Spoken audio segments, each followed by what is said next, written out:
Viral di media sosial, pengemis di Semarang kena razia. Saat digeledah, pengemis ini membawa uang 4,3 juta rupiah, 7 ponsel hingga perhiasan seberat 7 gram. Diketahui pengemis yang dirazia itu dianggap meresahkan warga di Genuk Sari, Kecamatan Genuk, Kota Semarang, Jawa Tengah. Viral sebuah video di media sosial yang memperlihatkan seorang pengemis kena razia petugas karena dianggap meresahkan warga di Genuk Sari, Kecamatan Genuk, Kota Semarang, Jawa Tengah. Kejadian tersebut viral setelah diunggah oleh akun infokejadiansemarang.new.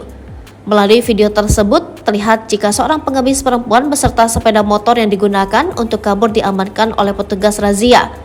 Kasih Tunas Sosial dan Perdagangan Orang Dinas Sosial Kota Semarang, Bambang Sumedi mengatakan, petugas yang mengamankan pengemis itu merupakan petugas dari Satpol PP Kota Semarang. Setelah itu berkoordinasi dengan Dinsos Kota Semarang, jelasnya. Dia menjelaskan pengemis tersebut setiap hari tidur di warung sate dekat halte BRT Cut Nyak Dit. Keberadaannya mengganggu warga sekitar karena menggunakan air warga tanpa izin. Setelah ditelusuri, ternyata pengemis itu juga bersama suaminya, kata dia. Saat dirazia oleh Satpol PP Kota Semarang, diketahui jika pengemis tersebut membawa uang sebanyak Rp4.340.000, 7 gram perhiasan, 7 unit handphone, dan 3 unit powerbank.